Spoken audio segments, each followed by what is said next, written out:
Hey guys, Major here. Well, now that everybody has stopped flooding your subboxes with E3 news and new games and trailers and all the sorts, I'm going to bring you my thoughts on stuff that happened at E3.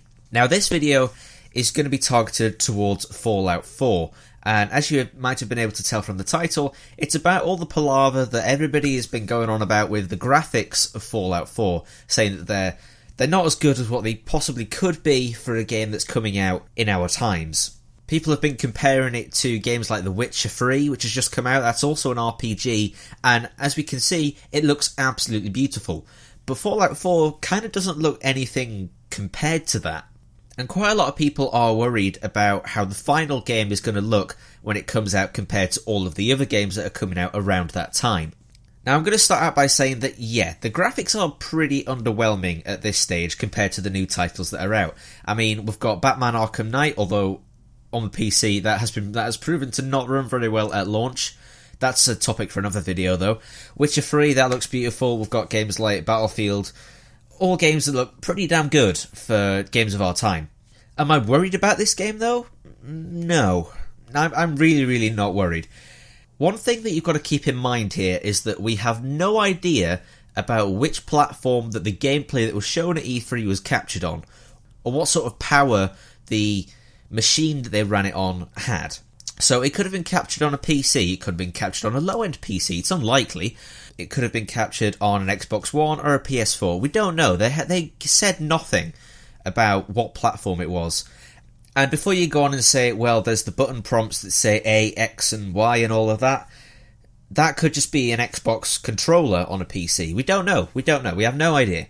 Honestly, I'm quite glad that the graphics are pretty underwhelming at this point, because I think it probably is Bethesda learning from the mistakes that other developers have made, like Watch Dogs from Ubisoft and a little bit of Witcher, because there was a little bit of controversy with Witcher about how that looked at E3 of 2013 and how it looked on launch.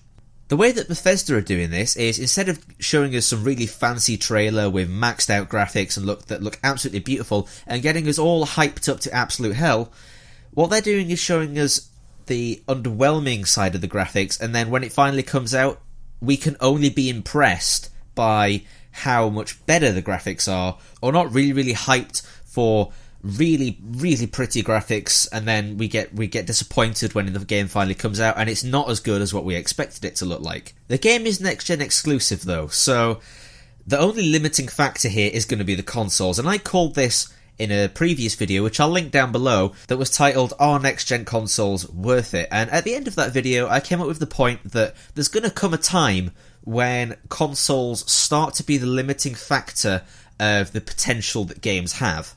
And I called this a good few months ago. And it seems that we're getting to about that point, that next-gen consoles are starting to become the limiting factor, which is very disappointing, because it's only like 2 or 3 years into the life cycle of these machines. And they're starting to become really underpowered for our times.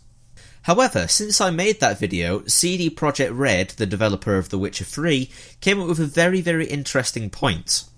If they hadn't developed for next-gen, then they wouldn't have had enough funds from publishers and things like that to develop such an expansive game that's so rich with content and so polished as a final product.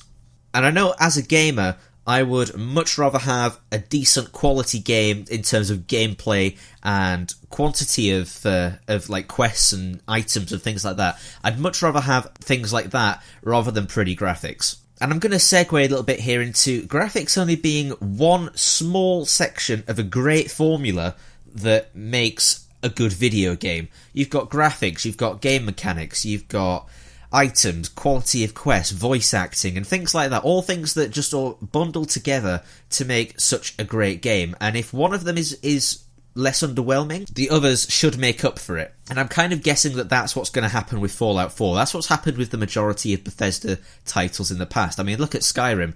Skyrim graphics are pretty underwhelming, especially now, but in terms of quantity and quality of quests and things like that, it just makes up for it so much. But what are your thoughts on this? Are you worried about Fallout 4 being not as good as it could be in terms of graphics? Are you excited for it? Because I know I certainly still am. Let me know down in the comments below. Thank you very much for watching. If you enjoyed, don't forget to absolutely smash that like button and subscribe for more videos like this, and I'll see you in the next one.